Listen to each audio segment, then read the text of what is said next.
Hello, everyone. Welcome to the Just Do You podcast. My name is Eric Nicole, and I'm your host. If you are a first time listener, welcome to the conversation. And if you're a regular, I'm honored that you've decided to join me for another episode. The Just Do You podcast is centered around a network of conversations which are meant to connect us, to inspire us, to find our own confidence, our own voice, and to live our own truth. And who knows, we might even learn a little something new that ultimately allows us to live in the sweet spot that I like to call the just you space of being. Each week, I have the privilege of sitting down for unscripted conversations with friends, family, colleagues, community leaders, and influencers that all share their own personal journeys. I hope that you enjoy our time together as much as I have. We are certainly going to laugh, and yes, we might even cry a little. But in the end, we're going to know that we're not alone during our life's journey. Are you ready? Great, let's do this. Welcome to the conversation. All right, everyone, welcome to today's episode. I am really honored today to introduce you to my guest. We recently met while in Tulum, Mexico, and I was instantly captivated not only by this beautiful smile and this amazing energy, but by the conversation that we had. And so we're going to take a little glimpse into the life of my guest, Zoe Moore. Hi, Zoe. Hey, how are you, Eric?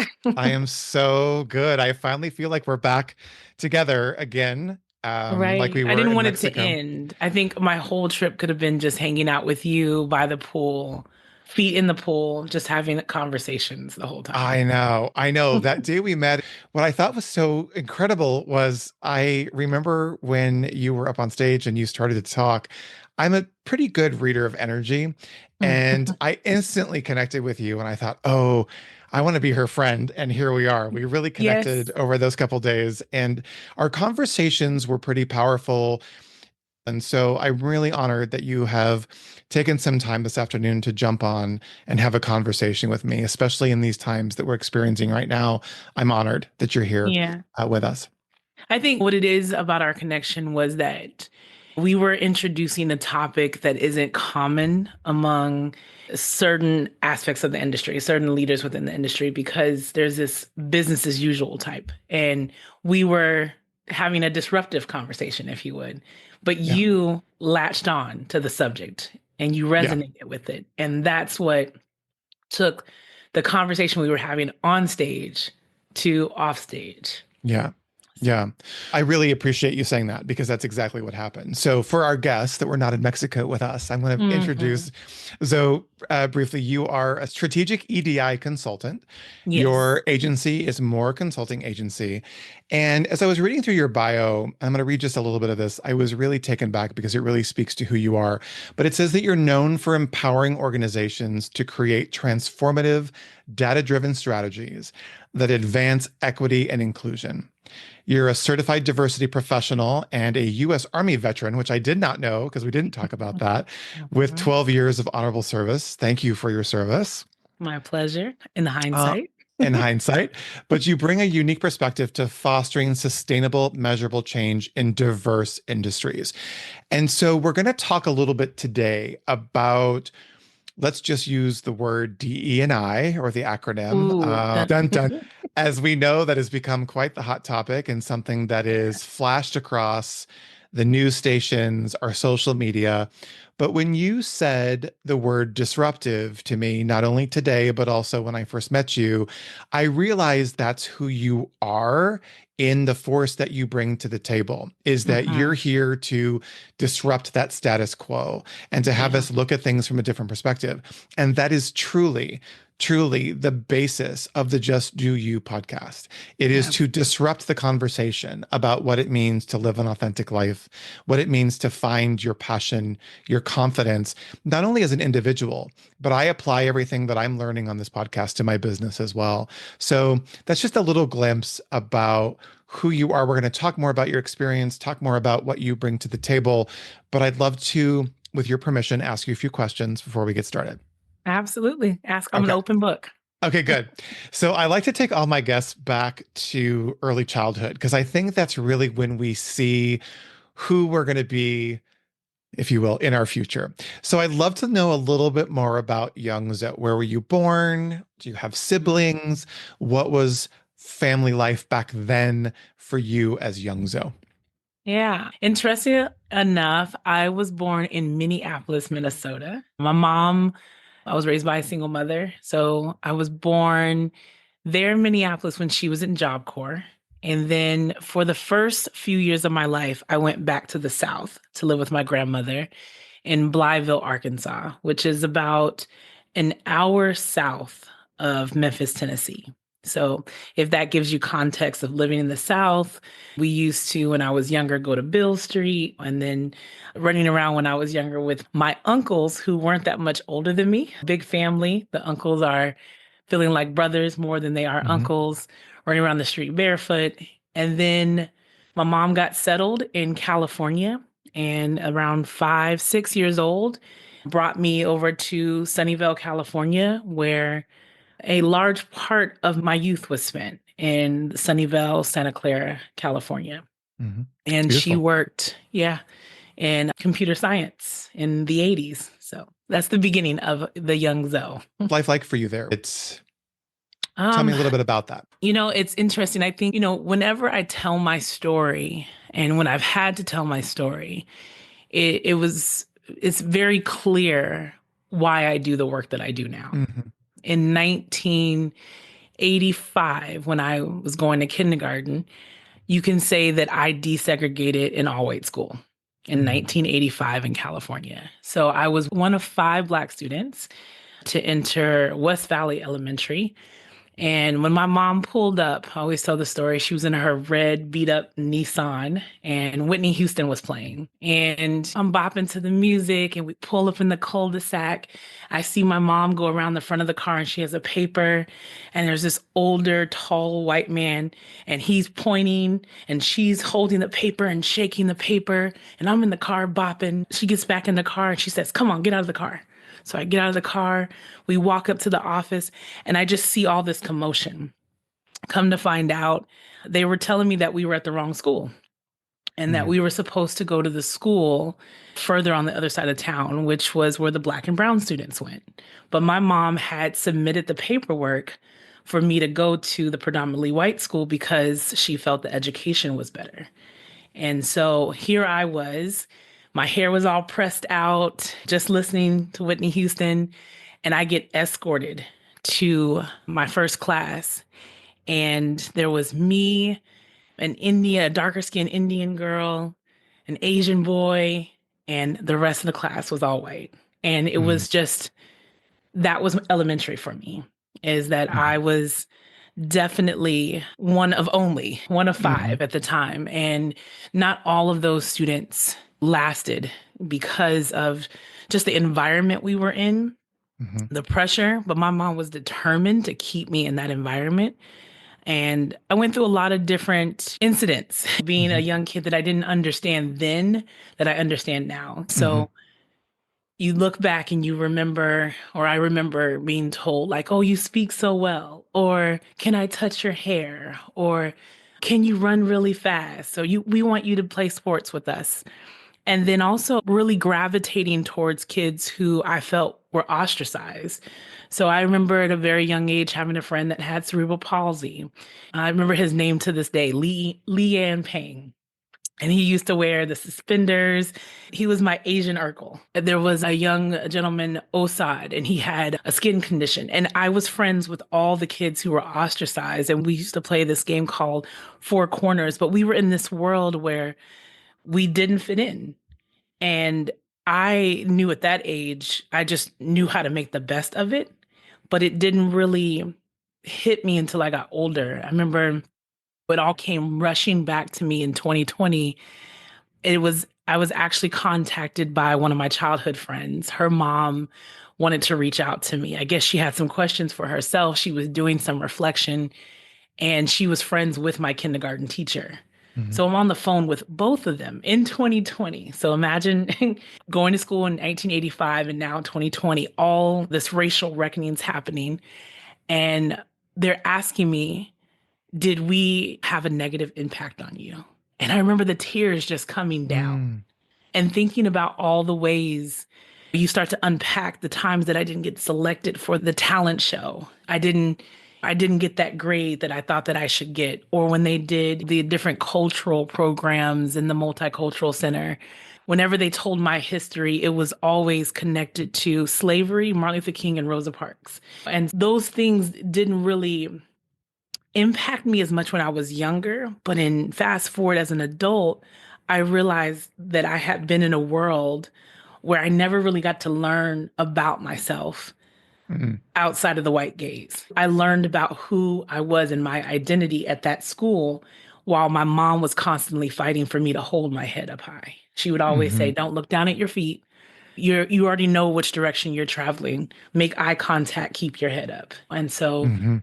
that really shaped that part of my life definitely plays a huge part into the work that I do now. I understood a lot as a young girl and how to have these conversations and why emotional intelligence, why cultural incompetence is so important when doing this work that I do now. Yeah. Two questions. Hmm. Where do you think your mom got that strength and that fortitude to take that stand for you? Because I can't imagine it was easy raising a child on their own. Single mothers, I think, are our heroes, right? My mom, I was raised Hmm. by my mom. But where do you think your mom got that courage and that fortitude and that strength? It's interesting because we try to talk about it now. It's not something that is easy to talk about. I think she she grew up, she was the third child out of 10, right? So she was raising kids at a young age. Her mom was always working. She was a nurse, my grandmother. May she rest in love. And so she had no other choice but to survive, to thrive. Mhm. And so she instilled that in me. You don't have time to be distracted by people's opinions of you and their dislike of you. And you just be, people are always going to say something. They're always not going to like your hair or talk about your skin color or talk about the way you dress. And why should that stop you?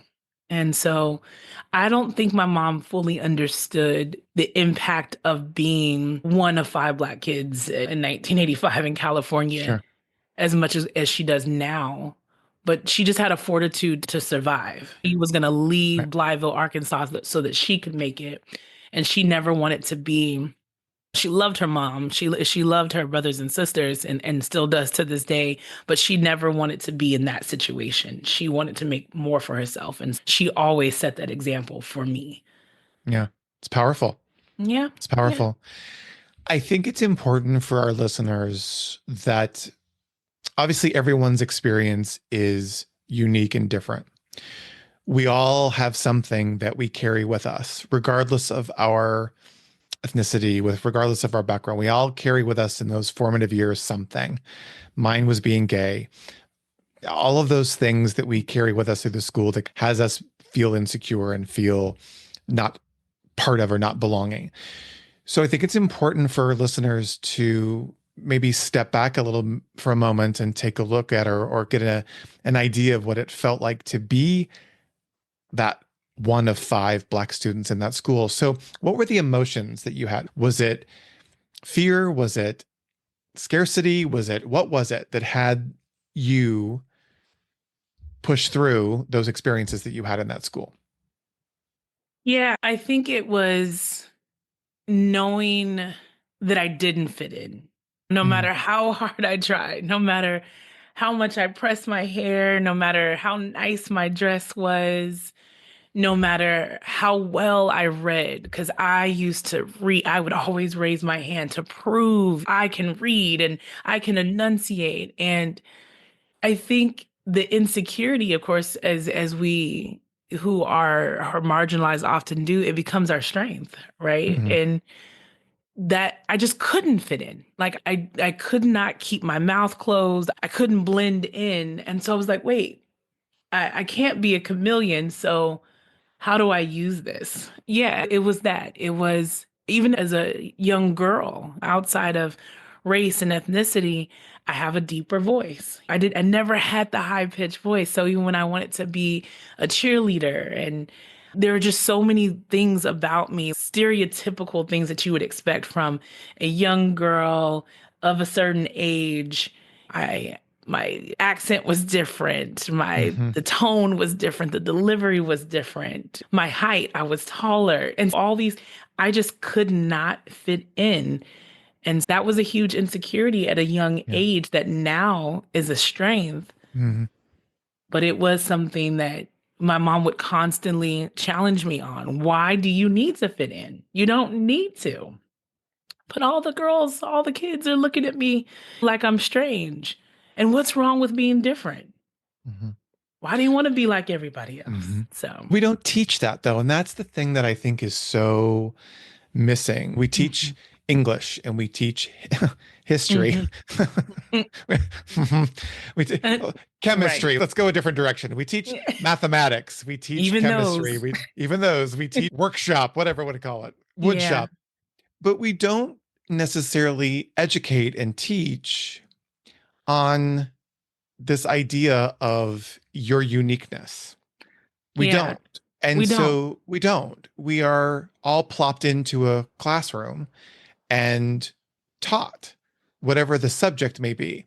Mhm. But we don't really take a look at who we're talking to, who we're teaching, and how they might be going through something in their lives that they need a little guidance on. And I don't necessarily know that you can do that with 30, 40, 50 students in a classroom, but there's got to be some sense of conversation in which we start to teach this concept of who you are is beautiful and who you are is unique and you Yeah. need to be celebrated and you are seen and you are heard. And I think that's something that's really missing. And with everything that's going on today, I'm just so terrified that's just going to get completely blown out of the water Mhm. because we are so focused on all these other things that we aren't celebrating each other's uniqueness. And even I was telling a friend the other day, I was colorblind and diagnosed very early on in elementary Mm. school. I came home crying one day because I colored the grass orange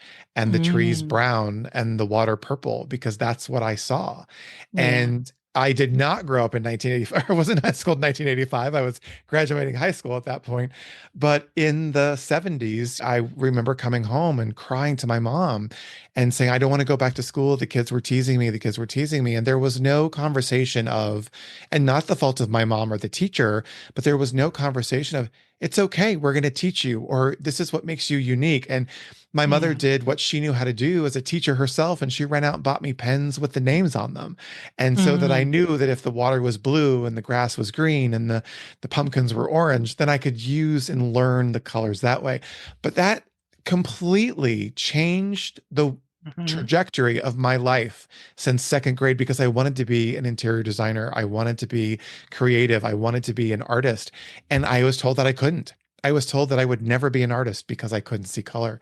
And so I went into the event production world and then just hired the right people to make sure that it was beautiful and everything else. I've hired interior designers to do my home. So, interestingly enough, I didn't know that was unique and different and what made me special back then. Yeah. And it's interesting that you say no fault of your mom or even the teachers. It stems from being socialized. We Yes. are socialized to try to fit into this norm, to that status quo. And what has been considered norm, even when we talk about history and we giggled about history and science being taught through one singular narrative, Mhm. and especially history taught through the eyes of the victor, never the victimized, right? But when you think about the socialization that we receive and trying to be a part of that status quo, fit into that norm, we realize that it comes from not wanting to deal with the conflict. People are Mhm. afraid of conflict, right? Because if you don't fit into the norm, now we have to have that conversation. And I may not agree with you. We may disagree. We may have different perspectives. And that fear of conflict has people just trying to toe the line, as we say in the military. Mhm. And I think if we learn how to manage, instead of avoiding conflict, I always say in a lot of my workshops, a lot of times when I'm on stage, that the sentence is when you avoid conflict, it is conflict. And it Mhm. leads to some address things, unaddressed issues and concerns. And if we learn to instead manage conflict, we can work through why it's okay to be different, why it's beautiful to be different, how that enhances, the conversation. It enhances the project that we're working on. It enhances the collaboration with interior decorating. We don't want everything to be the same. We want someone who can see the ways that colors complement each other. And so we want different perspectives. But I think it's that conflict that frightens people. We were told, and even when you think about school, and this is why I do love history, and not history through the singular narrative, but understanding how we got here, right? So Mhm. school was never meant to be this place where we are creating critical thinkers, because in critical thinking skills, you have to run to the conflict. You run to the conflict, you unpack it, you pull it apart, you have those skills to think about how things fit together. In school, when it was originally formed, it was to support industrialization. Mhm. And it was to make the masses respond to going to work. So you have the bell at the beginning, the ding ding, you run in, you go to the classroom, you sit, you face forward. You get talked at for a certain period of time through a curriculum that's designed for you. Ding ding ding, the bell rings, you go to lunch. You eat your lunch out of your lunchbox, and then you finish that, you close that up, ding, the bell rings, you go back to class. And then at the end of the day, the bell rings. And so once you get trained to do that system over and over again, then you become a better worker. And so when that student raises their hand to challenge the teacher to ask a question, it's a very limited amount of time in which they Mhm. can Mhm. engage in that dialogue. And so then students then learn that asking questions, maybe not so much. You just learn what somebody tells you to think instead of questioning what is being told to you. And so over time, from your being in kindergarten, being in elementary, then junior high and high school, you are structured, or your life is structured in a way that it is not to think outside of the box, right? Like you think in this structured way where you become so socialized, you just accept the norm, you accept what someone tells you to think and how you're supposed to feel and how you're supposed to be. And then when you start feeling outside of that, you're told that you're strange or you're weird or you're an outcast instead of that being embraced. And so that is what we are learning how to deal with as a society, is that there is no norm. Who gets to define the norm? Mhm. Who gets to define the norm? And even what you define as the norm, you don't even fit those parameters. Oh. Where is this pressure coming from to fit in? That square peg in a round hole. Why are we always trying to fit in? Why not embrace our identity and then identify that in our identity, we think about the analogy, the melting pot, right? Like we're told that America is a melting pot. And I always have this conversation about that analogy. When I think of a melting pot, I think of people losing their identity. You Mhm. take a box of crayons of Mhm. all different colors and you melt them, and it becomes this nasty brownish, greenish color that is not appealing. But instead of being a melting pot, why not be a salad? Where all the different ingredients that Mhm. are crunchy, that are soft, that are savory, that are sweet, and each bite of that salad is so much more delicious because we learn to embrace our differences instead of trying to be this one thing. But it just goes back to being socialized. Your mom socialized to tell you to think a certain way, wanting to coddle you, make sure that you do fit in and that you don't have to deal with that conflict. Your teacher is trying to fit you in by teaching you a certain curriculum. And it comes from that history Mhm. of why school was formed in the first place. And all of this stems from that socialization. When you said something earlier that kind of gave me the chills, and that is that when you avoid conflict, there's conflict. Absolutely. And Yeah. I want our listeners to hear that again. When you avoid conflict, there's conflict. And I don't know a lot of people that like conflict. I don't Hmm. particularly like it. I think we don't want to be judged. We don't want to upset the apple cart. We don't want to be proved wrong. There's a myriad of reasons why we would avoid conflict. And yet, as the disruptor conversation that we're having, maybe we need to change that narrative. That is it Absolutely. conflict? Is it conflict or is it a Hmm. conversation? And I did a lot of work with landmark education for many years. And I remember always distinguishing things. And one of the distinctions was is that the world is made up through a network of conversations. And those conversations are Hmm. designed to enlighten us and to call us into action and to have conversations that are what we just said earlier outside of the box.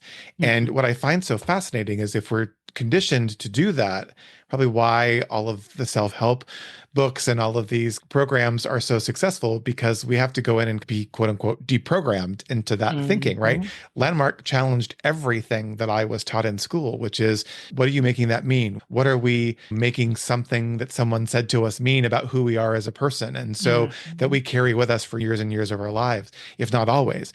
And so that disruptive conversation for me, is it a conflict or is it just a conversation? Yeah. Yeah. And what do you think about that? I have lots of thoughts, right? Because That's why you're here, so. I literally was just in a conversation with a friend. We were just relating because we're both entrepreneurs and all these challenges around dealing with our co-founders and teammates and trying to build a team. And he says to me, I don't like conflict. And I said, no, it's not conflict that you don't like. It's the response that you get when you're giving feedback. It's the response that you get when you give your perspective. And what you don't like is low emotional intelligence. That's what we don't like. Because if we all worked on strengthening our emotional intelligence, the way that we respond to a different perspective, someone's different style of living, the different ways they love, the different ways they identify, our response would be one of which is higher emotional intelligence, in which we can engage each other in our differences. But the conflict, the rub comes from in not knowing how to handle, again, that difference. Yeah. Like you said, the difference of perspectives. Okay, I love conflict. I love discourse. And because I realized that through discourse, through what some people call the mental gymnastics, I find mental stimulation. I find Mhm. the ability to stretch my mind, to challenge my biases, to question what I was taught. I want to do that every single day because I never want to become stagnant or so. I'm not looking to confirm my existing biases. I'm looking for ways to challenge them. And it happens in the midst of conflict. It happens in the midst of, I made a statement. You said you don't agree. Tell me why. Help me understand where you're coming from. Help me understand the environment that you grew up in, what you were taught. And one of the ways that I do that, often, if I go back to the younger Zoe, like we were talking about, I used to be a Christian. I am no longer. And that journey was a long one coming out of that life and those beliefs. But now that I have, I find myself running towards these conversations where I'm in a room full of people and they're like, God's got your back, or why don't you go pray about it? And I'm like, oh, I'm not a Christian. And just to see the way the visceral response that people have, they tense up, they look at you, they don't know what to say. It's like they're flabbergasted Mhm. that you don't share in their beliefs, especially within the Black community, within the Black family. Being a Christian, being a Baptist, going to church is a huge thing. And Huge. so when I say that I'm not a Christian, oh, the conflict that arises. People just don't know how to engage me, but I have learned to use that to engage in some really deep conversations. When people are Hmm. ready to have that conversation, I'm ready for it. I'm ready to Hmm. let them know why I believe what I believe now and the journey that I've been through. And I've made some really good friends out of being able to not go into attack mode with Hmm. anyone, to not try to defend my, it's not about that. It's just letting you know, here's who I Hmm. am. Here's Yeah. what I believe. And here's why. And I think that's so perfect because I've often said that in having conversations with people, not only on the podcast, but throughout my life, when I hear a response or I see that same kind of visceral response where they tense up, I'm like, did you think that thought or did the thought think you? Yeah. And what I mean by that, for those that are listening, is did you actually think about what was said and then responded? Or did you hear a trigger word and responded based off of something else that you've heard? So did that thought think you? And I notice that happening a lot right Mhm. now. I've noticed it over the past, I want to say 8 years. And we saw that through the pandemic where there was so much information coming at us and we didn't know where to go, what to believe, who to believe, how to believe it. And there was a lot of what I called bandwagon jumping. People were jumping on conversations and jumping on comments that were made on social media. And I had to take a step back and come off social media because I can't process, are you really thinking that or did it think you? And I'm fearful that we're there again. And where Mhm. we need to really stand, I firmly believe right now, is in this, what I'm calling this critical thought process, where we need to be able to decipher the thoughts that we're thinking and the thoughts that are thinking us. Yeah. And that's so Yeah. important. When you talk about, you said something, and I want to go back to it because I think it was important. For those that are listening that don't really understand it or have a concept of what in the Reader's Digest version is emotional intelligence.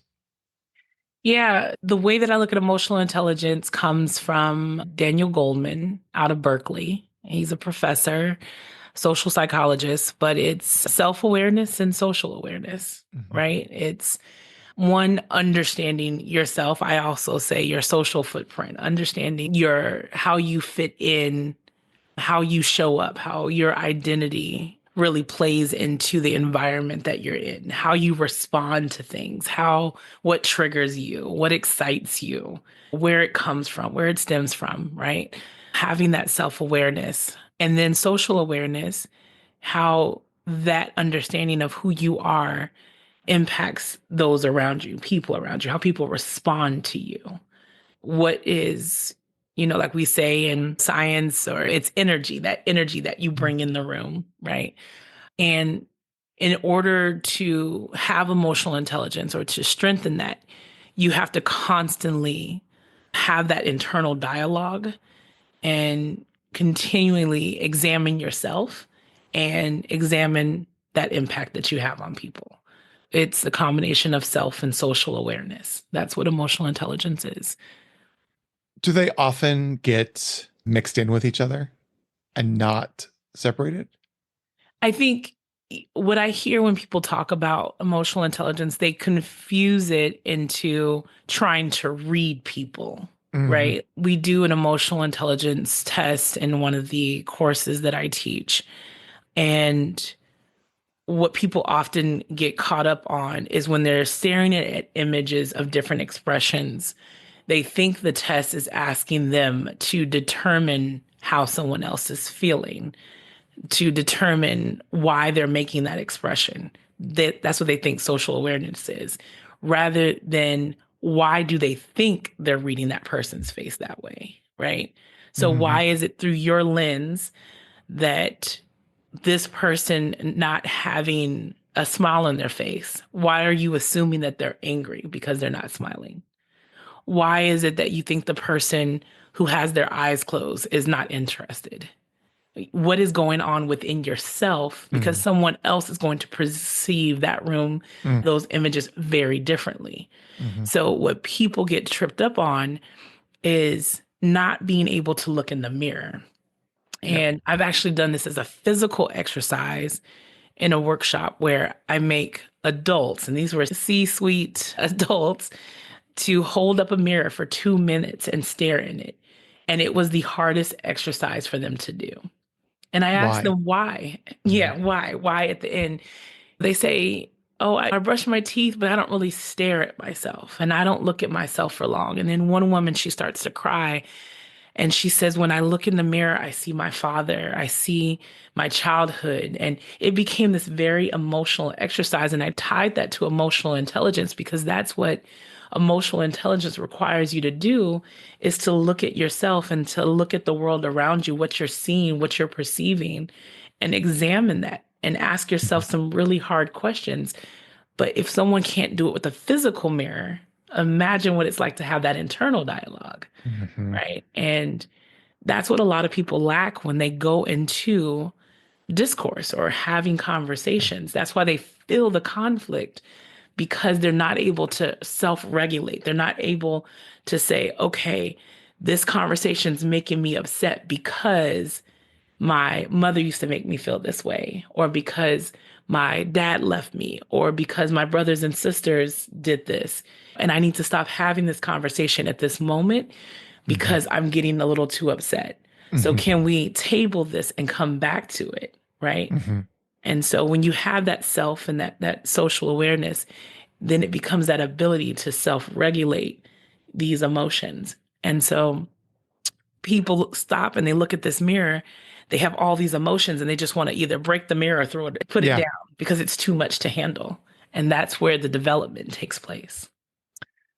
And it's yet probably one of the most impactful and one of the most powerful things you can do is to look in the mirror and to have that conversation with yourself. Yeah. When you were talking, I just had this vision of a C-suite uh, of toddlers running around with all their baggage, their Hmm. abandonment issues, and their all of their Yeah. conversations from their childhood, and trying to run a company or have a dialogue because we're all so afraid. And again, I go back to this teaching moment and think, are we here where we're at today because we haven't taken the time in the most important years to have conversations and to educate people on how to deal with emotional intelligence, how Hmm. to work on self-love and how to work on self-care and mindfulness and the things Hmm. that we talk about. And I might get a little flack for this because I'm the first person to run to a mindfulness session or an awareness session. Why do we have to go find it at a resort in Costa Rica and have the aha moment in our 50s and go, wait a minute, what's the last 20 years been? If I wonder Hmm. what the world would be like if we taught this in school or had courses about this, where we were preparing ourselves not only bookish to take on our jobs, but also then emotionally able to grow through those years of climbing that corporate ladder. Because I remember being in Hmm. a job where I could be myself. I wasn't out necessarily carrying the flag, if you will, but I was out to the people that were important to me. And I saw so many people that were trying to climb this corporate ladder to get to a certain point that had absolutely no concept of what it meant to have compassion or what it meant to Hmm. have inclusion as a method Yeah. of joy. And I Hmm. think that's something that's really sad that we don't Hmm. have that. And yet Yeah. here we are, 2025, and we're having conversations about diversity, equity, and inclusion, Hmm. and no one seems to understand what that means. And there's conflict, massive conflict around what Massive. that means. Massive is even in the word. It is Yeah. epic Yeah. conversations and breakdown around this word, the definitions of the acronym and who it includes and who it doesn't. And the Hmm. conflict that's arising around this acronym is causing massive divisiveness and upheaval. And so I again go back to this image in my head of these C-suites filled with a bunch of Hmm. toddlers running around throwing temper tantrums. Yeah. Yeah. It's interesting because when we go back to emotional intelligence, a part that needs to be very clear when we talk about self-awareness and social awareness, the other aspect of that is self-awareness and self-management, Hmm. social awareness and social management, right? Those are the four quadrants that we're looking at. True. And so what we're talking about when those C-suite toddlers are running around is they lack both, both the Hmm. self-awareness and the self-management, Hmm. right? They Hmm. when they get angry, they want to show you anger. And in social spaces, they don't care about the impact of their words. And they lack the management skills to say, maybe I shouldn't say these things. Maybe I should think, like when your statements, did that thought think you? That is a lack of self-awareness and self-management, as well as social awareness. So there's Hmm. no emotional intelligence when you allow something to think you in a way that you don't even, you're not even critical of where that thought came from. Right. And so when we're trying to define DEI, what is happening is that people are, this word, this acronym is becoming an umbrella term, a very derogatory term to supplement what somebody really wants to say. And it's a fill in the blank word. So when somebody can't say a derogatory word that is no longer acceptable, now they're just throwing DEI in there to be that beep that you hear what they really mean. And it's interesting because I did read an article and it was somebody in the C-suite who was saying, "Oh, I'm so glad when all this DEI stuff stops, I can say this derogatory word and this derogatory word." And I don't even want to, they're expletives, Yeah, right? yeah, I don't even yeah, want to yeah, say them. yeah. And I found it interesting that here is this grown individual running a whole company, and that's what you care about most is your ability to say something derogatory towards a woman or derogatory towards somebody with a disability. That's what you think about. Like, how immature do you have to be? Or where is your emotional intelligence?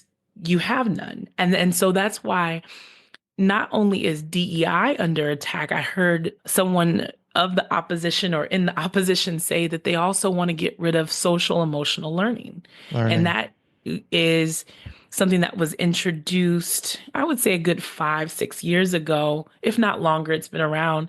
But it's where we are engaging kids differently. We're letting them express themselves. And what you realize, it is something that adults need. It is how to develop emotional intelligence. And that's why we're having these massive arguments because, again, back to the conflict, that opposing sides, instead of listening to each other, instead of trying to learn from one another, everyone's trying to be heard and everyone's trying to express an opinion without being critical of what they're thinking. And like you said, they're letting their thoughts think them in a way that it's like, why do I think that? Where does that Hmm. notion come from? Hmm. And so that's why in one of the courses that I teach, or even when I'm presenting a certain topic on stage, I always begin with the definition to level set. And even Hmm. before the definition, I come back to this communication consensus to really engage in discourse. You have to do twice the amount of listening. Like my grandma said, you have 2 ears and 1 mouth. Do twice the Mm. amount of listening than you do talking. So if you are engaged in conversation with somebody and you're preparing a comeback, you are not listening. Listening. Oh. So that's the communication consensus. It starts there. Listen, do twice the amount of listening. And then next, when a term that you are unfamiliar with, instead of forming an opinion about something that you have no knowledge of or that you haven't unpacked and examined, make sure that you are talking about the same thing. Because oftentimes people define that term so differently and they're not even having the same conversation, Mm-mm. right? They're arguing over who can talk the loudest, over Hmm. who can have the most eloquent comeback, right? Hmm. Instead of figuring out how can we learn from each other. So you define it this way, I define it this way. How old are you? Where'd you come from? What is your background? What is your perspective? Let's unpack all of that so that we can have a conversation and be able to walk away from this either enriched or understanding that people do have different perspectives and we can embrace that difference and realize you think the way that you think because you grew up in this time period. Hmm. And you realize you walk away from that conversation knowing that I have room to grow, right? I Hmm. have room to develop my understanding around that particular subject. Yeah, there's a lot to unpack right now, but I do Yeah. believe this massive conflict comes from low emotional Low intelligence. emotional intelligence. Oh, there's so many questions in my head right now. I think we just basically spelled out about 4 more episodes, seriously, or a couple speaking engagements. Yeah. If with your strategic planning and Hmm. your background, if one side, one person, if you will, is willing to listen twice as much as they speak, and the other person, if you will, is not, is there or are there grounds for understanding? I'm not even going to say reconciliation, or is it just perpetuating more of the same? Does that make sense? I think I'm tracking. If two people have conflict, one is listening, one is not, is it worth my time to continue Mhm. trying to educate, trying to Yes. There's a quote, James Baldwin, and I use this quite often. We can agree to disagree and still love each other, except for when our disagreement is rooted in your hate of Your me, hatred. your Yes. Yeah. hatred. Yes. And I'm sure James Baldwin would have said it so much more lovelier. But the essence of what he's saying is that, oh, yeah, we can have these conversations all day. Let's talk about it. Let's debate it. Let's learn from each other. Let me hear what you have to say. But the moment that you deny, that's what he says in the quote, the moment that you deny my right to exist as a human being, the moment that you exude hate and my right to exist is when I have full permission to walk away. Yeah. And that person no longer deserves your energy because now you don't even see me as a human being. You don't even Mhm. see me as deserving the ability to breathe and have Right. blood flowing through my body. Right. Right. And so when that is something, that is a technique that is used when you can dehumanize, when you can take away someone's humanity, then it allows someone to then treat you however they want to because they don't view you as a human. Mhm. So in those conversations, when we're trying to convince somebody that DEI is important, that it's important for your boardroom to be diverse, it's important that your processes are equitable, that your events are inclusive, and you say, you know what? No, I'm not going to be inclusive. Transgender, Black, brown are not allowed because of this, because they're not humans. I don't know how much more I can have the conversation with that person. Right. Right. Because first, and maybe this, I will say it's not even that I can't have the conversation with the person. My my effort to focus on if DI is important or not gets put to the side. And now we have to deal with why they don't see Right. their fellow humans as human beings. That's what we have to deal with. That's The direction of the conversation changes. Yeah, and I think you just hit the nail on the head that I think is probably the golden ticket of this conversation, which is it no longer becomes about DE&I. It becomes Mm-hmm. about humanity. And I'm in this current climate really focusing on how I can better humanity, how I can leave the world a better Mm-hmm. place, how I can leave an indelible mark on somebody who may be listening to the podcast or in a conversation with someone over an adult beverage in Tulum. How can we leave those conversations better than when we came in? And Yeah. I think we didn't have to really even use the acronym when we were talking. I was so Mm-hmm. enthralled with the conversation because of the way that you were speaking about inclusion, the way that you were talking about belonging, I think was another word that we Mm-hmm. used when we were in Tulum together. I hadn't really felt that sense of belonging in the industry in quite a while until Tulum. And what was Mm-hmm. so beautiful about the conversation that you had in that meeting room when you were the keynote was that, and I say this with the utmost respect, there were people that did not resonate with, Mm-hmm. and that's okay.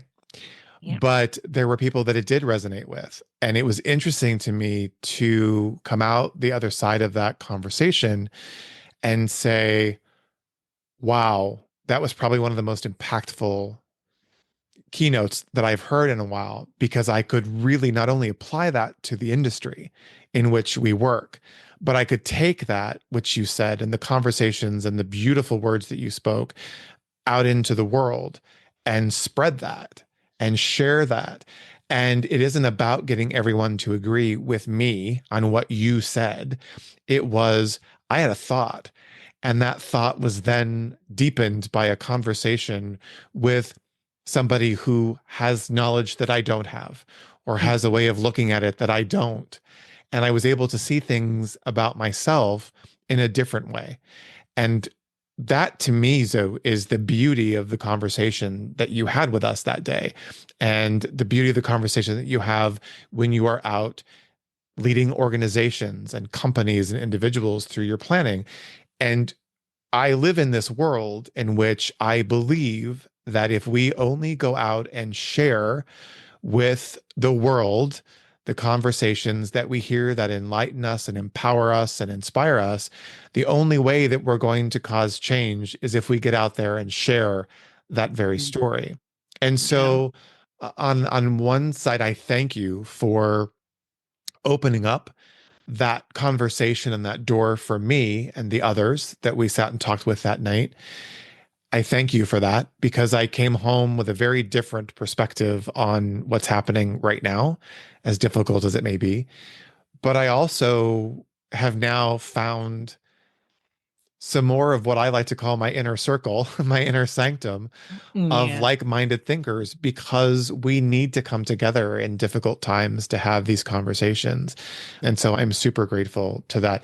I think you and I could talk forever. I do want to just ask you a question though, and we can perhaps come back and discuss this a little further in another episode. But we've used that word disruptor several times. I think you have also used the word belonging several times. Is that what you would call that disruptor of this DE&I conversation? Is it really does boil down to belonging? I don't want to put words in your mouth, but I seem to recall that when we were saying goodbye in Tulum. And see, it's interesting. So I don't typically use belonging in the way that it's commonly used, of course, because as a Correct? disruptor, I even try to encourage people to think, right? So I'm not Mhm. trying to tell anyone how to think. I just want them to think critically. So every word that we use, even with positive intent, with that we're trying to have when we use the word belonging, we want to make sure that belonging isn't defined by like a Mm. dominant group, right? Just like Mhm. inclusion. All these words can become problematic and weaponized if we're not careful. And so while I want to feel a sense of belonging, like I'm welcomed for who I am, I don't want belonging to become groupthink, to fit in Mm. type of Mhm. belonging. So Okay. we even have to have that again internal dialogue with ourselves to make sure that if I belong within the workplace, I'm not just trying to go with the group to make sure that I fit in, Mm. but that I'm truly being embraced for who I am and what I bring to the table. So we just have to maintain that awareness. And that's why, again, emotional intelligence is so important because we have to have the self awareness. Am I trying to fit in to belong, or am I truly treated and respected for my identity and how I show up? So again, whenever someone presents a word to me, I'm disruptive in my own thinking and disruptive Mhm. in their thinking to encourage them to think critically about what we say and how we use words. This is why definitions are so important. And a lot of people think it's about semantics when it's not. It's as you say, did that thought think you? So are you taking the time to think about how you're using the word, how you're showing up, how you're being heard, whether or not you're listening? All of that is involved in how we use these words. With being a disruptor, in short, I just believe that it's always about challenging your biases. And that is something that never stops because we know we're socialized to think a certain way, that media shows us one image or defines how one group thinks or stereotypes the way that a group is. We have to constantly challenge that. Like, where did I get that information from? Is that right? Do I really believe that? Do I understand it? Do I know the history? Do I know what environment or how they're impacted by a particular environment? So, disruptive thinking when it comes to like meetings and events is how do we break away from that business as usual type mindset? How do Mhm. we disrupt this very linear thinking and shake things up a little bit. And we have to do that within ourselves. We have to do that within the business that we do. We have to do that in our friend groups. So it's not so much when we make friends or find our tribe, as like people like to use, or inner sanctum, as you like to use.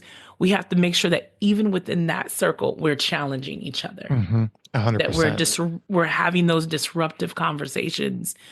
And that way, that in that inner sanctum, that you don't have this affinity bias, that you are not gravitating towards those people because they allow you to sit complacent and comfortable and confirm your biases, but that you're constantly challenging each other. We, again, being comfortable with that conflict that comes because we know how to respond to each other.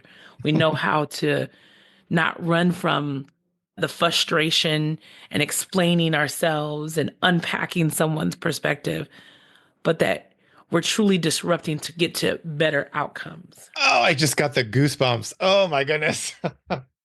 You just gave me such goosebumps. Seriously. Uh, so powerful. So, wow.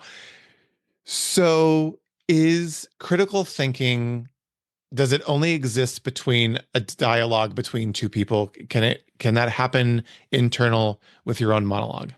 Oh, definitely critical thinking is a constant. Okay. For someone like me, my brain never shuts off. I can imagine. It's a blessing and a curse, as they say. But internal dialogue should be critical thinking.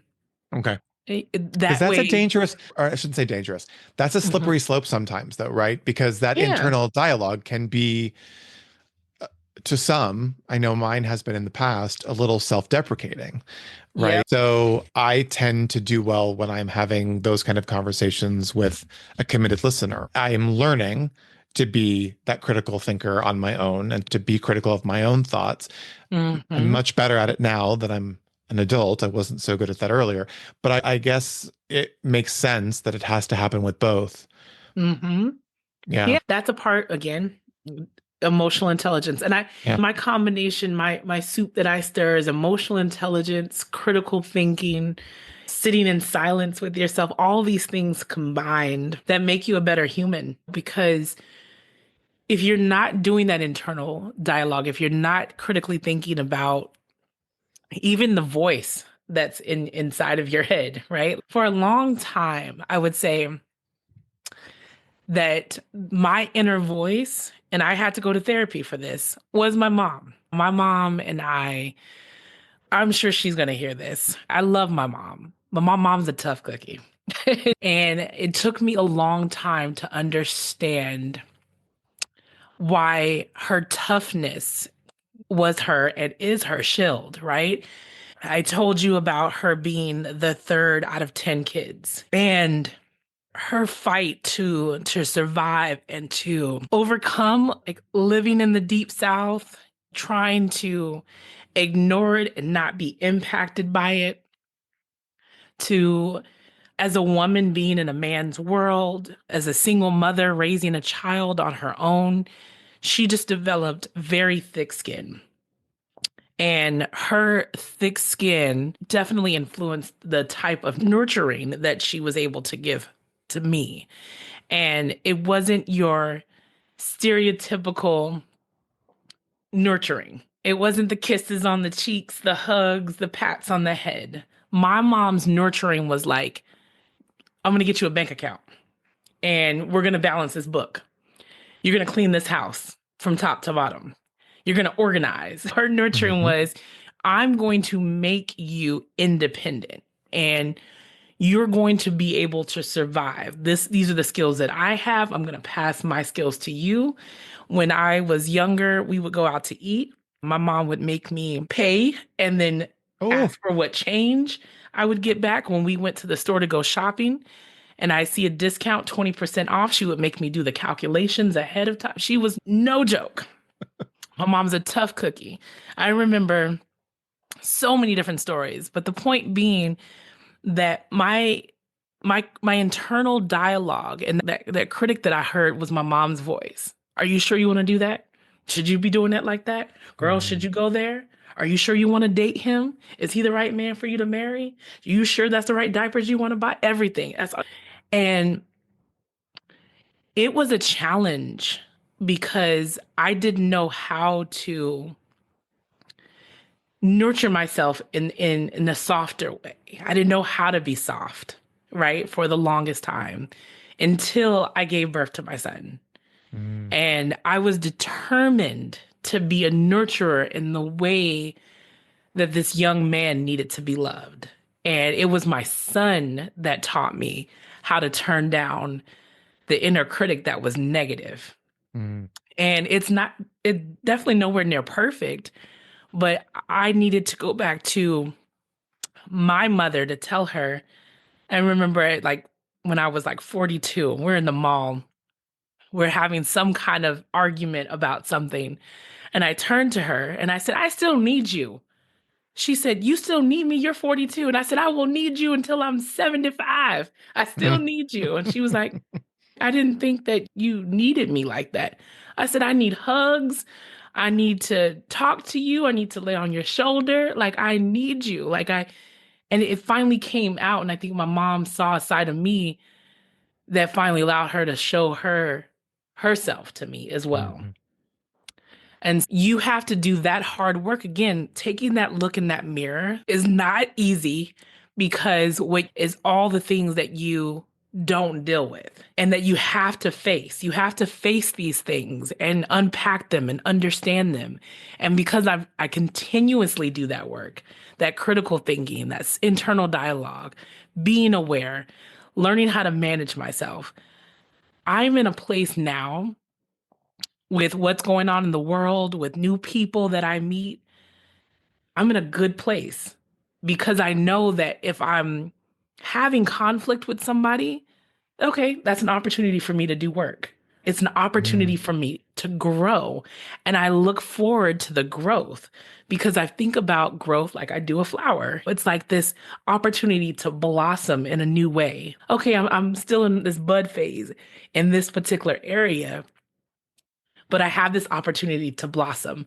And I know that it's not going to be easy to spread my petals or push through whatever dirt or soil I have to, but it's an opportunity nonetheless. And mhm, so we have to constantly do that work. We have to constantly blossom, retreat, get more nurturing, get more sunlight, be watered some more, and do it all over again. And to me, that's what life is all about.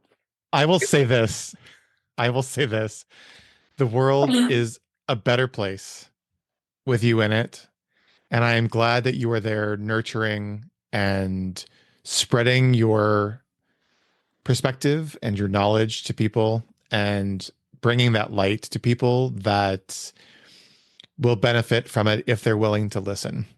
I know I could talk to you for hours. I'm not sure that your voice or my voice would hold up on it. I want to thank you for pushing through on that. But I have one final question to ask you, and then we'll say goodnight and we will see each other again soon. But I always like to ask my guests the following question. Before I do that, I'm going to say thank you for taking the time once again. My life changed the day that I met you in Tulum, Mexico, and I'm super grateful to you. And I look forward to many more conversations with not only you and I, but with people out in the world to create that change that you are making every day. So thank you for that. My question to you is this. Sure. If you could go back to that young Zoe and tell her what her life would be like now, what would you tell her? Ooh, I would tell her to be a sponge, that everything that you're going through, everything that you're learning is going to be your shield, is going to be what makes you great. Yeah, I that all of this has a purpose. See the lesson in all of the strife and all of the joy and all the friendships, all of it. Be a sponge because you're going to be able to use it in every aspect of your life as an adult. That's what I would say. I'm grateful for your mom and for her fortitude and her strength and to being a role model to you as you are now to so many. Thanks again for being here. And I hope you'll Pleasure. come back again and join us one other time. You are a gem. You're a delight. I cannot thank you enough. Same. Thank Yeah, you, Eric. just the best. Yeah, I do, just to echo it. Same. I thank you for the opportunity to be in a space where I often feel like an outcast, because I know I am, because I'm talking about DEI and in this industry. And talking to you was like, this is the reason I'm supposed to be here. And it goes to say that when you find somebody who you can relate to, who has an impact on you and you're impacting them, out of 100 people, if I'm only meeting that one person that I met you, that I'm like, I hope we stay friends forever. Forever. I'm like, not only is he easy on the eyes, but I could talk to him. Like, I could just talk to him for hours. He's so easy to talk to. And yeah, you are how I remember Tulum. And even your honest feedback, you don't know how much I think that took it to the next level to me, when you were like, not everybody was resonating with it, but I did. And I was like, thank you, because that's the feedback that I need to know. Mhm. It's okay that everybody in the audience isn't resonating with it, because you plant a seed. They're going to Mhm. hear this conversation later on, and they're going to be like, Yes. that's what she was talking about. That's how Yes. it relates to me. And if I was the first one to plant the seed, that means it's just like the soil Mhm. breaking through, even if just a little bit. And people often say they don't need validation, but thank you for validating me and making me Mm. feel seen, because you understood it, and you made me very aware that you understood it, with your body language, with your sentiment, with your authenticity. It was just like, he gets it, he gets me, Mhm. he sees me. Oh, I do. And I And celebrate so you. I celebrate thank you. you. My last comment will be this. I Mhm. guarantee you that it may not have resonated with everyone in the moment, but they left that session and have come out into this world that we're in. And there's going to come a moment when they go, ah, that's what Uh, she was talking about. yeah, yeah, So it's that aha moment.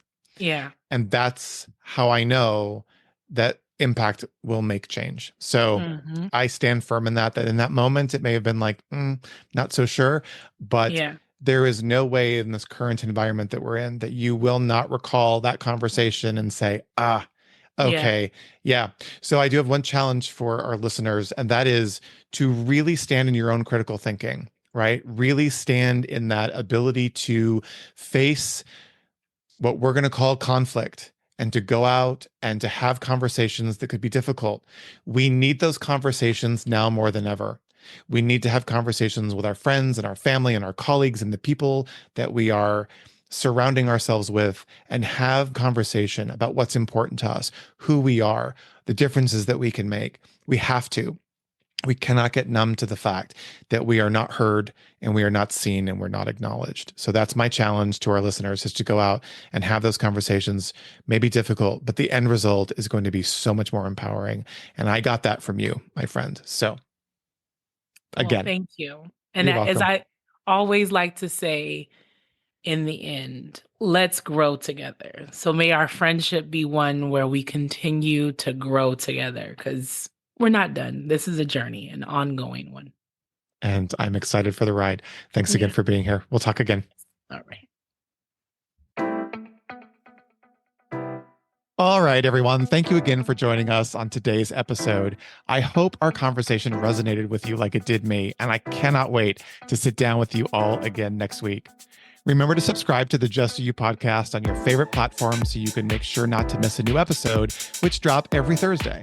If you like what you hear, you can easily share the podcast and episode directly with your friends. And if you would, rate us and leave us a review. We'd love to hear from you. You can also follow us on Instagram at Just Do You Pod. As you go out into the world today, remember to just do you. All right, talk next week.